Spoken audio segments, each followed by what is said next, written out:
Hello, and welcome to this episode of Ask NCM, where we do our best to answer frequently asked questions from our clients from around the country. Today's question is one that comes up on a regular basis when we're discussing both time management and our service advisors and customer follow-up processes and the impact on service retention.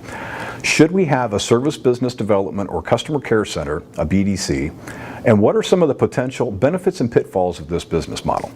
Well, let me start off first by sharing my opinion with you, and then we'll go on to ask yourself a couple of questions before you add the expense of a service BDC. First of all, my opinion is that a service dedicated BDC can be a huge asset to your organization for the following reasons. It cuts down on the number of inbound calls to your service advisors, which is especially helpful during peak periods of time.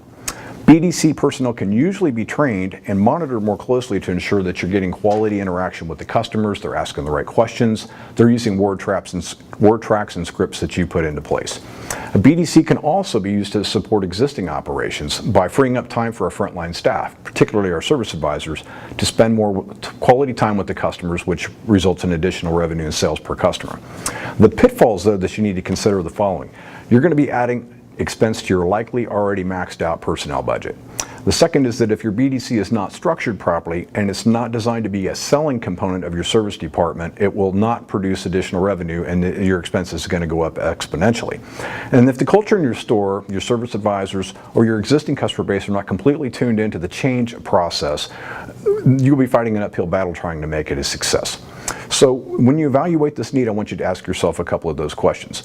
If you're truly being overwhelmed on incoming calls on a regular basis, and they're not calls that are calling in to check on vehicle status updates for advisors, you might want to consider a BDC. If you're paying an outside service to perform follow-up with your existing customers on deferred services or following up on missed maintenance services on it, you might be able to reduce that outsourcing cost to bring it into an in-house BDC. And also, if your advisors aren't filling your shop to capacity, to its potential, such as scheduling work that they want to do, but not scheduling to the shop's capacity of what you're capable of doing, you might want to consider a service BDC. So before you answer yes to all of those questions, ask yourself, are we holding our advisors accountable for making outbound proactive vehicle status call updates to our current customers? And do we have a system in place to measure this metric? Do our advisors and our dealership currently have a process in place to follow up on deferred services? Also, and lastly, do we have a documented and trained process for our advisors to schedule work with according to shop capacity rather than advisor capacity? Having a service BDC can truly enhance production in your shop and increase sales per repair order by freeing up your service advisors to be able to spend more time with customers. But if we're installing a BDC just to save our advisors work and time, we're probably not going to be successful with that effort. If you have a question you'd like to have addressed on a future episode of Ask NCM, please email your question to askncm@ncmassociates.com.